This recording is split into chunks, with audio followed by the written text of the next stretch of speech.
You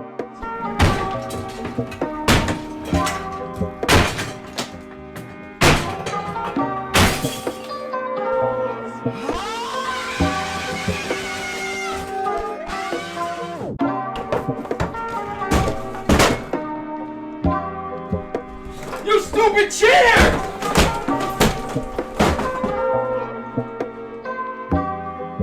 We've all been here at some point. In this video, I'll be looking at a concept that has baffled video game scientists for years, the state of mind that haunts both amateur and professional gamers alike.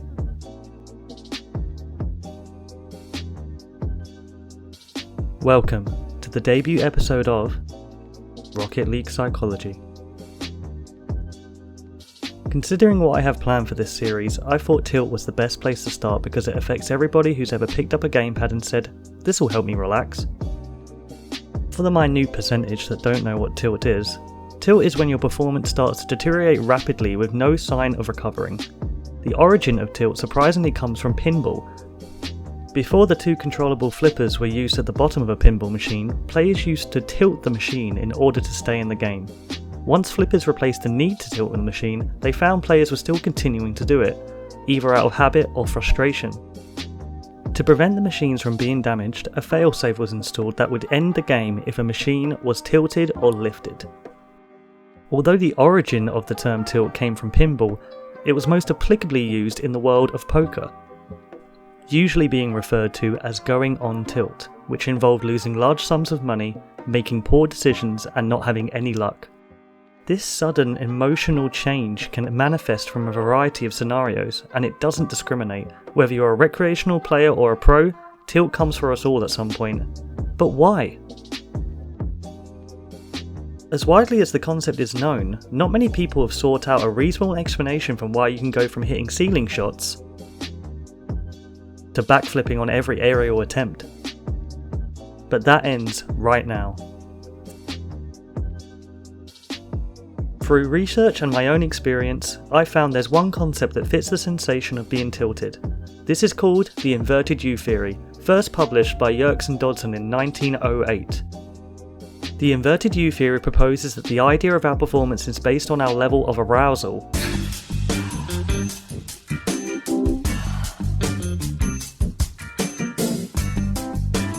Not that kind of arousal. In sports psychology, arousal refers to the physical and psychological activity during a performance. The theory explains that with the correct level of arousal, optimal performance can be achieved. However, if the arousal levels are too high, performance will dramatically decrease with no sign of improving.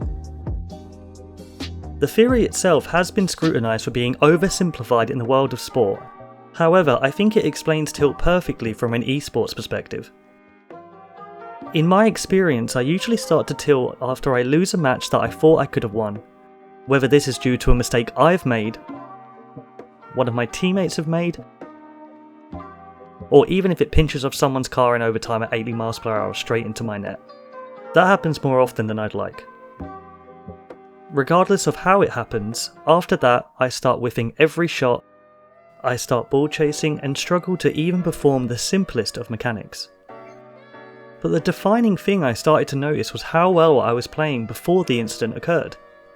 I always feel like I'm playing to the best of my ability just before I fall into the pit of despair, which makes the feeling of an 8-loss streak so much worse. I found myself saying, how can I go from playing so well to so bad in 2 games? Well, I think my boys Yerkes and Dodson had the answer all those years ago. The causality of tilting seems to be complex and diverse because of how many triggers there could be. However, a majority of these triggers boil down to 2 schools of thought. 1. A decision or mistake you have made that has negatively impacted the outcome of the game or scenario. Or 2. An external influence has negatively impacted the outcome of a game or scenario. There's a lot that can go wrong in a game, and most of it is beyond our control. The only element we have to control over is ourselves. This is the factor that separates an amateur from a pro, a good pro to a great pro, and a great pro to the most successful pro player of all time. I think the main problem with Till is the fact that people are living in the past. They are dwelling on things that have already happened rather than focusing on what's in front of them. Another factor could be that people are reacting to these issues rather than responding to them. You should be thinking, okay, I've made a mistake, let's see what we can do about it, rather than thinking, okay, I've made a mistake, I'm going to blame everybody else but myself. So now you understand tilt a little better, let's go on to some short and long-term solutions that could prevent you from tilting, and save some TVs and monitors in the process. The short-term solutions are the ones you always tell yourself you're going to do, but you never actually do anyway. But give them a try next time you want to put your head through the wall. 1. Take a short break, grab a drink, a snack, or look out the window for a bit. 2. Go into unranked and ride it out, you'll stay sharp and get your head back. 3. Switch playlists, after 2 losses in a row, move on to a different ranked playlist. 4. Just stop playing for the day, just put the controller down and walk away. 5. Focus on your own performance every game. Don't worry about your teammates or them unlucky moments that you have no control over. Long-term solutions are what's known as behavioural changes. These are things that will take time to integrate into your mind state. They won't happen overnight, but the more conscious you are of how you're behaving, the more chance you have at changing your own behaviour. Makes sense, right? Number 1. Understand that situations are beyond your control, so don't dwell on them. 2.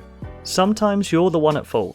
Don't let your ego externalise the blame. Admit wrongdoing and try to make up for it. 3. Don't rise to anyone going through their own tilt. The best way to defuse someone is to not react or respond. And finally, number 4. It's only a game. Why you have to be mad? Tilting is a part of us all. Learning how our own minds work and what triggers us is the only firepower we have to keep our heads and stay in the game. How can we expect to understand Rocket League if we don't understand ourselves? I hope this information helps you with your Rocket League performance and any other game you enjoy playing.